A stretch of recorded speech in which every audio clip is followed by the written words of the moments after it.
Hello বন্ধুরা, আপনাদের সবাইকে আমার জাভাস্ক্রিপ্ট টিউটোরিয়াল সিরিজে স্বাগতম। তো আজ আমার জাভাস্ক্রিপ্ট টিউটোরিয়াল সিরিজের প্রথম ভিডিও। আজ আমরা জানবো জাভাস্ক্রিপ্ট কি এবং এর ইতিহাস কি। তো জাভাস্ক্রিপ্ট হচ্ছে একটা প্রোগ্রামিং ল্যাঙ্গুয়েজ। এটা আপনারা অনেকে মনে করেন জাভাস্ক্রিপ্ট অনেক কঠিন ল্যাঙ্গুয়েজ, কিন্তু যতগুলো প্রোগ্রামিং ল্যাঙ্গুয়েজ আছে যেমন Python, Java, C, C plus plus, এগুলো সবার থেকে কিন্তু জাভাস্ক্রিপ্ট খুবই সহজ। তো জাভাস্ক্রিপ্ট হলো একটা স্ক্রিপ্টিং আর প্রোগ্রামিং ল্যাঙ্গুয়েজ, যার মাধ্যমে আমরা একটা ওয়েবসাইটকে ডাইনামিক করতে পারি, স্ট্যাটিক ওয়েবসাইটকে ডাইনামিক করতে পারি। যদি আপনার প্রপার সংজ্ঞাটা দেখেন, দেখুন এখানে JavaScript is a scripting language that enables you to create dynamically updating content, control multimedia animated images. তার মানে জাভাস্ক্রিপ্ট এমন একটা প্রোগ্রামিং ল্যাঙ্গুয়েজ যার মাধ্যমে আমাদের কোনো স্ট্যাটিক ওয়েবসাইটকে আমরা ডাইনামিক করতে পারি। তো এটা বোঝার জন্য আমি একটা ওয়েবসাইট খুলে রেখেছি, এটা আমি ডেভেলপ করেছি। দেখুন এই ওয়েবসাইটটা আমার একটা স্ট্যাটিক ওয়েবসাইট, কিন্তু কি করে বুঝবেন স্ট্যাটিক ওয়েবসাইটটা কি? দেখুন এখানে অনেক বাটন আছে, কিন্তু এখানে ক্লিক করলে ওয়েবসাইটে কোনো পরিবর্তন হচ্ছে না। কোনো বাটনে ক্লিক করলে কিন্তু কোনো পরিবর্তন হচ্ছে না, শুধুমাত্র আমরা দেখতে পাচ্ছি, শুধু দেখতে পাচ্ছি, কিন্তু ইউজার ক্লিক করলে কোনো কাজ এখানে হচ্ছে না। তো এটা হচ্ছে স্ট্যাটিক ওয়েবসাইট, যে সেটা স্ট্যাটিক ওয়েবসাইটগুলো শুধু দেখা যাবে এবং এখানে ক্লিক করলে এখানে ওয়েবসাইটে কোনো পরিবর্তন লক্ষ্য করা যাবে না। এটা হচ্ছে স্ট্যাটিক ওয়েবসাইট। এবং ডাইনামিক ওয়েবসাইট হলো, দেখুন এটা একটা ডাইনামিক ওয়েবসাইট। এখানে দেখুন, এখানে ভিউ অল প্রোডাক্টসে ক্লিক করলে কিন্তু এখানে কিন্তু অন্য অন্য প্রোডাক্টগুলো চলে আসছে। তার মানে কি, এখানে এটা ডাইনামিক্যালি চেঞ্জ হচ্ছে। আমি যদি দেখুন এখানে যদি উপরে যে কন্টাক্ট আছে ক্লিক করি, অন্য একটা পেজে চলে আসছে, প্রোডাক্টসে ক্লিক করলে অন্য একটা পেজে কিন্তু চলে আসছে। ভিউ অল প্রোডাক্টসে ক্লিক করলে সব প্রোডাক্টগুলো এখানে দেখাচ্ছে। এগুলো কিন্তু ডাইনামিক্যালি চেঞ্জ হচ্ছে। তো এই ওয়েবসাইটটাকে বলে ডাইনামিক ওয়েবসাইট, এবং আগেরটা যেটা দেখালাম এটা হচ্ছে স্ট্যাটিক ওয়েবসাইট। তো জাভাস্ক্রিপ্টের মাধ্যমে এই ধরনের স্ট্যাটিক ওয়েবসাইটকে কিন্তু ডাইনামিক করা যায়। তো এই ডাইনামিক ওয়েবসাইট ক্রিয়েট করার জন্যই কিন্তু জাভাস্ক্রিপ্ট আবিষ্কার করা হয়েছিল। তো আপনারা আশা করি বুঝতে পেরেছেন জাভাস্ক্রিপ্ট কি সহজে। এখন আমরা আসুন জেনে নিই জাভাস্ক্রিপ্টের ইতিহাসটা কি। জাভাস্ক্রিপ্ট সম্পর্কে জানতে গেলে জাভাস্ক্রিপ্ট ইতিহাসটা আপনাদের সবাইকে অবশ্যই জানতে হবে। তো এটার জন্য আমি একটা পিডিএফ বানিয়ে রেখেছি। দেখুন জাভাস্ক্রিপ্ট ইভোলিউশন। তো সর্বপ্রথম চলে আসি 1991। 1991 সালে আমরা সর্বপ্রথম ইন্টারনেট আবিষ্কৃত হয়। তারপর ফার্স্ট ওয়েব ব্রাউজার আবিষ্কৃত হয় মোজাইক নামে।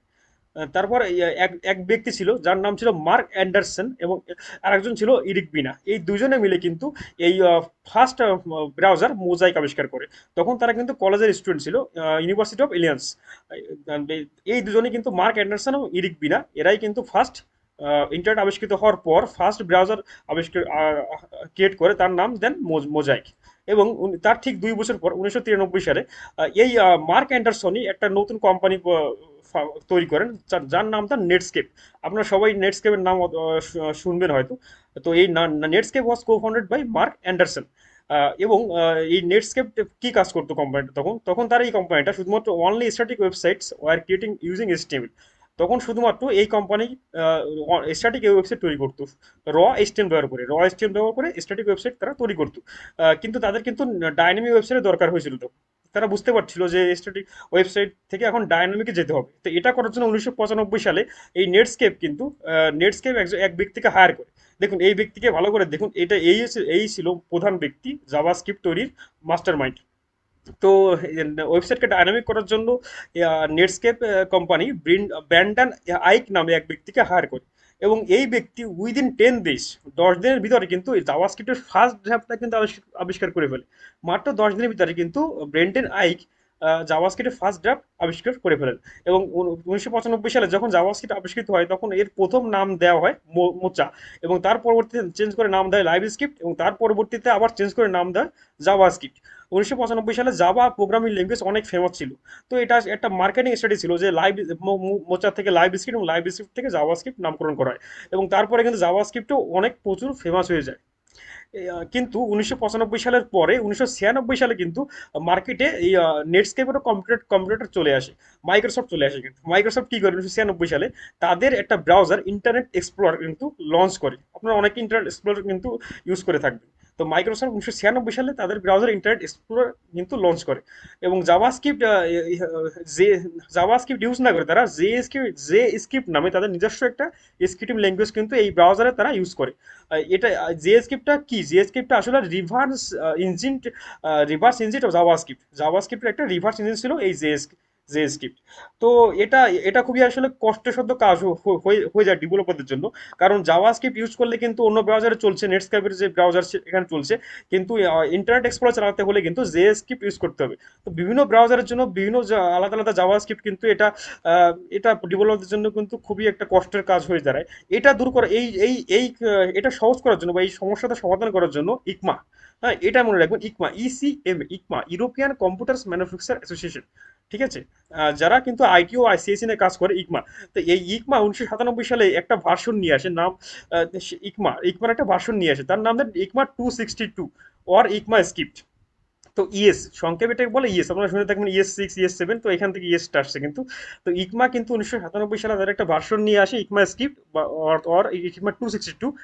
এই ভার্সনটার মেইন উদ্দেশ্য কি ছিল, যে সমস্ত ব্রাউজার একই একই জাভাস্ক্রিপ্টকে ইউজ করে, মানে সমস্ত ব্রাউজার এই ইকমা 262 কে তাদের ইউজ করতে হবে। তার মানে কি হবে, সমস্ত ব্রাউজার যদি একই ইকমা 262 ইউজ করে, তাহলে একই একটি মাত্র জাভাস্ক্রিপ্ট দিয়ে সমস্ত ব্রাউজার তাদের বিভিন্ন ওয়েবসাইটগুলো চালানো যাবে কিন্তু। তার ফলে কি হবে, যে আমাদের যে বিভিন্ন ব্রাউজারের জন্য যে আলাদা আলাদা স্ক্রিপ্ট লেখা লাগতেছিল, সেগুলো কিন্তু আর লেখার দরকার নেই, কারণ সমস্ত ব্রাউজার কিন্তু এই ইকমা 262-কেই ফলো করবে। এবং পরবর্তীতে এই ইকমা 262 বা ইকমা স্ক্রিপ্টকে জাভাস্ক্রিপ্ট নামে পরিচিত হয়ে যায় বেশি, or now commonly known as JavaScript was released. ঠিক আছে, পরবর্তী ইকমা 262 কিন্তু জাভাস্ক্রিপ্ট নামে পরিচিত হয়ে যায়। তো এটাই ছিল জাভাস্ক্রিপ্টের আসলে ইভলিউশন। তো ইকমার কিন্তু এর পরবর্তীতে 1997 সালের পরে আরো অনেকগুলো ভার্সন এসেছে। আপনারা ব্রাউজারে যাবেন, ব্রাউজারে যে জাস্ট এখানে সার্চ করবেন ইকমা 262, ইকমা, দেখুন ইকমা 262 সার্চ করলে এখানে চলে আসবে ইকমা 262, এখানে ক্লিক করবেন। এটা লোড হচ্ছে। ইকমা 260 এখানে দেখুন চলে আসছে, ইকমা স্ক্রিপ্ট। তো ইকমা স্ক্রিপ্ট 262, এখানে দেখুন, এখানে এসে পাবলিকেশন অ্যান্ড স্ট্যান্ডার্ডসে ক্লিক করবেন। লোড হচ্ছে। দেখুন এখানে ইকমার যতগুলো ভার্সন আছে সব দেখতে পাবেন, একমা 423, ইকমা 422, এখানে যতগুলো ভার্সন আছে কিন্তু এগুলো কিন্তু এখানে শো করছে। তো বহুল ব্যবহৃত হয় কিন্তু ইএস 6টা এবং ইএস 5টা কিন্তু সমস্ত ব্রাউজার সাপোর্ট করে। তো ইএস 6টা কিন্তু এখন অনেকে খুব জনপ্রিয়। তো এখান থেকে কিন্তু আসলে জাভাস্ক্রিপ্টটা পরিণত হয়। তো আপনারা আশা করি বুঝতে পেরেছেন জাভাস্ক্রিপ্ট কি এবং জাভাস্ক্রিপ্টের ইতিহাসটা আসলে কি। যে ফার্স্ট ইন্টারনেট আসার পরে মার্ক অ্যান্ডারসন কিন্তু প্রথম যে তাদের যে একটা ব্রাউজার ক্রিয়েট করেন মোজাইক, এবং তারাই পরবর্তীতে যে নেটস্কেপ নামে কোম্পানি ডেভেলপ করেন। এবং এই কোম্পানি কিন্তু ওয়েবসাইটকে ডাইনামিক করার জন্য এক ব্যক্তিকে হায়ার করেন, তার নাম হচ্ছে ব্রেন্ডেন আইক। এবং এই ব্রেন্ডেন আইকই কিন্তু সর্বপ্রথম মাত্র 10 দিনের ভিতরে জাভাস্ক্রিপ্টের ফার্স্ট ড্রাফট আবিষ্কৃত করেন। এবং যখন জাভাস্ক্রিপ্ট আবিষ্কৃত হয় তখন এর নাম ছিল মোচা, তার নাম চেঞ্জ করে রাখা হয় লাইভ স্ক্রিপ্ট, তার পরবর্তীতে আবার নাম চেঞ্জ করে রাখা হয় জাভাস্ক্রিপ্ট। এবং 1996 সালে কিন্তু আবার যে আমাদের যে মাইক্রোসফট চলে আসে এবং ইন্টারনেট এক্সপ্লোরার নামে নতুন একটা ব্রাউজার ক্রিয়েট করে, এবং তাদের সেখানে তারা জাভাস্ক্রিপ্ট ইউজ না করে তাদের নিজস্ব স্ক্রিপ্ট জে স্ক্রিপ্ট ইউজ করে। এবং এটা জে স্ক্রিপ্টটা ছিল আসলে, জেএস স্ক্রিপ্টটা ছিল রিভার্স ইঞ্জিন, জাভাস্ক্রিপ্টের একটা রিভার্স ইঞ্জিন ছিল। তো এটা করার জন্য কি হয়, যে বিভিন্ন ব্রাউজারে বিভিন্ন স্ক্রিপ্ট লেখার প্রয়োজন হচ্ছিল। তো এই সমস্যা দূর করার জন্য কিন্তু ইকমা 262 বা ইকমা স্ক্রিপ্ট কিন্তু নিয়ে আসে 1997 সালে। যার উদ্দেশ্য কি ছিল, যে সমস্ত ব্রাউজার একই ইকমা 262 ইউজ করবে। এবং পরবর্তীতে কিন্তু এই ইকমাই জাভাস্ক্রিপ্ট নামে রিলিজ হয়। তো এটাই আপনারা আসলে বুঝতে পেরেছেন যে জাভাস্ক্রিপ্টের ইতিহাসটা কি। এবং আমার পরবর্তী ভিডিও হবে যে জাভাস্ক্রিপ্টে কতটুকু আপনাদের জানা উচিত। আচ্ছা, জাভাস্ক্রিপ্ট প্রোগ্রামিং ল্যাঙ্গুয়েজে কিন্তু অনেক কনসেপ্ট থাকে।